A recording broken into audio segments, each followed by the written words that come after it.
बच्चों नमस्कार। बच्चों हम लोग पढ़ रहे हैं कक्षा 8वीं में सांख्यिकी और सांख्यिकी के अंतर्गत आज हम पढ़ेंगे बहुलक मोड। पूर्व की कक्षा में हमने पढ़ा था समांतर माध्य। निश्चित रूप से समांतर माध्य को आप लोगों ने बहुत अच्छे से कर लिया होगा, आपको अच्छे से समझ में आया भी होगा। बच्चों आज हम पढ़ रहे हैं बहुलक। बहुलक को हम समझने के लिए एक छोटा सा उदाहरण लेते हैं। कोचिंग के छात्रों को दीपावली अवकाश में किसी दर्शनीय स्थल की भ्रमण कराने का निश्चय किया गया। संचालक महोदय ने सिरपुर, रतनपुर, जगदलपुर तथा अंबिकापुर में से एक स्थान का चुनाव करने का निर्देश दिया। कुछ छात्र सिरपुर तो कुछ छात्र जगदलपुर तो कुछ छात्र अंबिकापुर जाना चाहते थे। संचालक यह तय नहीं कर पा रहे थे कि हमें जाना कहाँ है, क्योंकि सभी बच्चों ने अपनी अपनी पसंद अलग अलग बताई। स्थान तय नहीं होने के कारण संचालक महोदय ने चारों स्थानों का नाम श्याम पट्ट पर लिखकर बच्चों को हाथ खड़ा करवाया गया। संचालक ने टैली द्वारा बराबरता सारणी बनाई जो निम्नानुसार बना। आप लोग स्क्रीन पर देख सकते हैं बच्चों। संचालक ने किस प्रकार टैली सारणी बनाया? दर्शनीय स्थल, गणना चिन्ह और विद्यार्थियों की संख्या।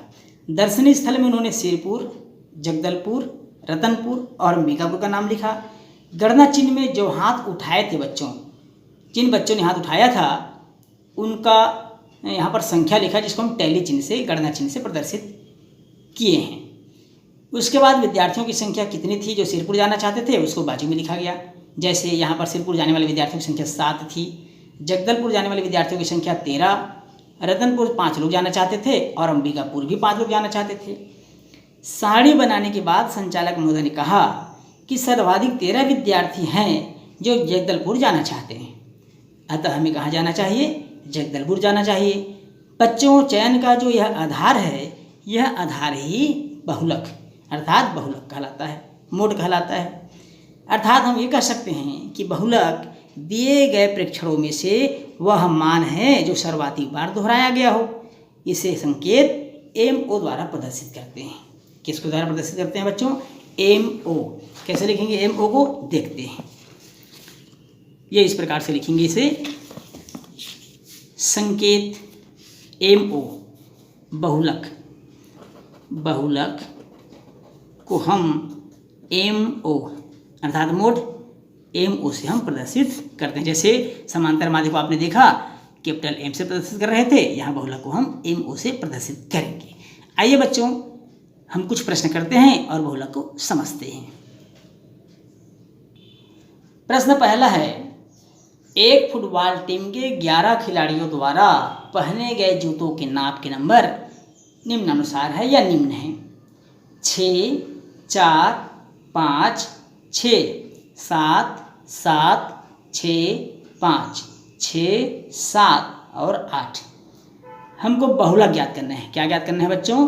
बहुलक। आइए देखते हैं बहुलक हम कैसे ज्ञात कर सकते हैं। सबसे पहले हम लिखेंगे उनके जूतों के नंबर क्या क्या थे।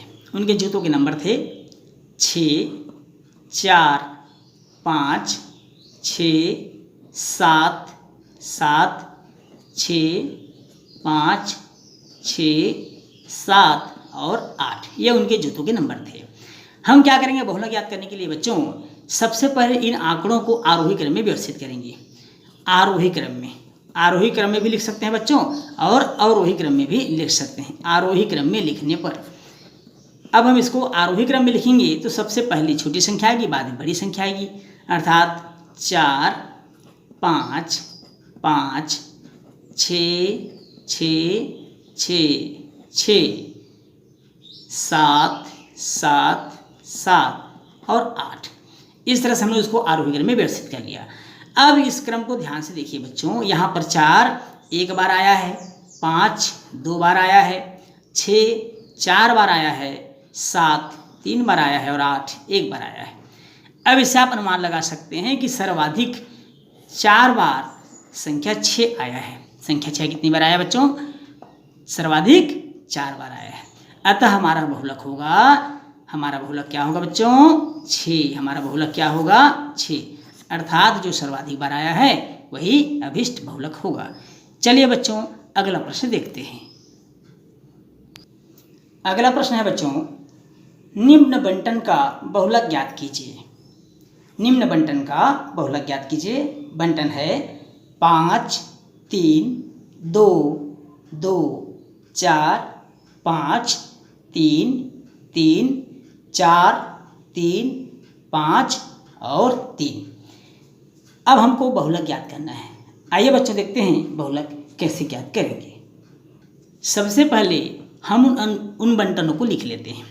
वो बंटन दिया हुआ था प्रश्न में 5 3 2 2 4 5 3 3 4 3 5 और 3, यह इस तरह से दिया हुआ है।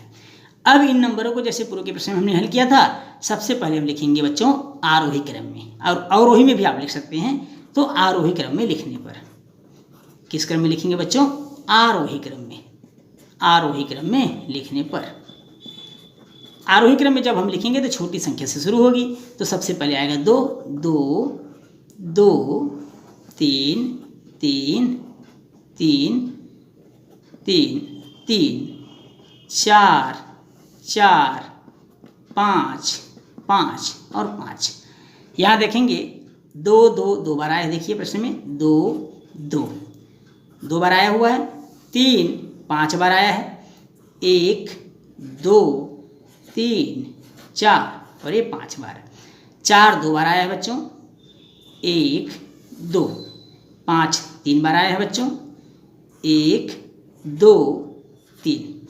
अब यहाँ देखिए बच्चों, हमको देखने से पता चल रहा है कि 2 2 बार आया है, 3 5 बार आया है, 4 2 बार आया है और 5 3 बार आया है। तो आपको समझ में आ गया होगा सर्वाधिक 5 बार कौन आया है? संख्या 3 आया है। तो संख्या 3 हमारा अभिष्ट बहुलक होगा, अर्थात बहुलक बराबर 3। बहुलक बराबर 3। तो बहुलक समझ गए बच्चों आप लोग कि जो सर्वाधिक बार आता है ग्रुप में, श्रेणी में, श्रृंखला में, वही बहुलक होता है। चलिए बच्चों एक और प्रश्न देखते हैं। प्रश्न है, दिए गए आंकड़ों से बहुलक ज्ञात कीजिए। दिए गए आंकड़ों से बहुलक ज्ञात कीजिए। आंकड़े हैं 7 5 9 9 3 1 9 7 5 3 1 1 9 7 7 5 5 5 3 1 5 3 5 7 7 9 9 और 1, ये संख्याएं हैं और इन आंकड़ों से हमको बहुलक मालूम करना है। आइए देखते हैं बच्चों हम इसका बहुलक कैसे ज्ञात करेंगे। बच्चों यहाँ हम देख रहे हैं बहुत सारी संख्याएं दी गई है, बहुत सारी है, 7 5 9 9 3 1 9, इस तरह से बहुत सारी संख्याएं। ऐसी स्थिति में हमको गिन पाना थोड़ा सा दिक्कत हो सकता है और इससे हमारी गलती होने की संभावना भी अधिक हो सकती है। तब हम इसको कैसे हल करेंगे? इस तरह के प्रश्नों को बहुत ध्यान से समझिएगा बच्चों। अब यहाँ दिए गए नंबरों को आप ध्यान से अवलोकन करिए और देखिए कौन कौन से नंबर दिए गए हैं। तो दिए गए नंबर हमारे हैं, दिए गए नंबर है, कौन कौन से नंबर है बच्चों? आपने देख लिया होगा। 1 दिया हुआ है, 3 दिया हुआ है, 5 दिया हुआ है, 7 दिया हुआ है और 9 दिया हुआ है। इस तरह से इतनी संख्याएं इस श्रृंखला में दिया हुआ है। कौन कौन सी संख्या एक बार और देखेंगे? 1 3 5 7 और 9। अब इसे हमको लिखना कैसे है ये बहुत ध्यान समझिएगा। इसको लिखने के लिए हम टैली चिन्ह का इस्तेमाल करेंगे। इससे पहले आप लोग को बताया गया है, टैली चिन्ह, बारंबारता चिन्ह भी बोलते हैं उसको। देखिए सबसे पहले देखिए बच्चों बहुत ध्यान समझिएगा। 7 को आप इस तरह से काट लीजिए 7 और 7 के सामने एक लाइन खींच दीजिए। 5 है तो 5 के सामने एक लाइन खींच दीजिए। 9 को काटिए, 9 के सामने एक लाइन खींच दीजिए। पुनः 9 को काटिए, 9 के सामने दूसरा लाइन खींच दीजिए। 3, इसी प्रकार आपको क्रमशः काटते जाना है और लाइन खींचते जाना है। 9 7 5 3 1 1 9 7 7 5 5 पुनः 5। अब यहाँ देखिए बच्चों 5 पहले ही 4 हो चुका है तो 5वां के लिए हम क्या करेंगे? इस तरह से लाइन खींच देंगे, उसको काट देंगे। 3, 1, 5, 3, 5, 7, 7 में भी 4 हो चुका था पहले ही, 5 को काट देंगे, पुनः 7, 9, 9 में भी 4 पहले से हो चुका है, काट देंगे, फिर 9, ये 9 के लिए है बच्चों, फिर 1, और ये इस तरह से 1 के लिए भी हम काट देंगे। अब इसे हम गिनते हैं बच्चों। 1 कितनी बार आया? 5 बार। 3 कितनी बार आया? 4 बार। 5 कितनी बार आया है? 7 बार। 7 कितनी बार आया है? 6 बार। और 9 कितनी बार आया है? 6 बार। अब बहुत ध्यान से देखिए बच्चों, इसमें सबसे ज़्यादा बार कौन आया है? सबसे ज़्यादा बार 7 बार संख्या 5 आया है। तो 7 बार आया है संख्या 5, जो सर्वाधिक बार आया है, अतः हमारा अभिष्ट बहुलक होगा संख्या 5। तो हमारा बहुलक कितना मिला हमको बच्चों? 5। क्यों? क्योंकि सर्वाधिक 7 बार संख्या 5 ही आया हुआ है, इसलिए बहुलक हमारा 5 होगा और यही आंसर होगा। इस तरह से बच्चों इस प्रश्न के साथ सांख्यिकी अध्याय का बहुलक समाप्त होता है। उम्मीद है आप सबको बहुलक चैप्टर बहुत अच्छे से समझ में आया होगा। आप सब लोग इस बहुलक चैप्टर को बहुत अच्छे से पढ़िएगा, समझिएगा। इससे पहले आपने सांख्यिकी पढ़ा था, तो इस तरह से सांख्यिकी और बहुलक हमने पढ़ लिया है, अच्छे से पढ़िएगा। बच्चों यदि वीडियो पसंद आए तो लाइक और शेयर जरूर करिएगा। चैनल पसंद आए तो चैनल दिनेश ट्यूटोरियल बिलासपुर को सब्सक्राइब जरूर करिएगा। तो आज की क्लास में बस इतना ही बच्चों, धन्यवाद।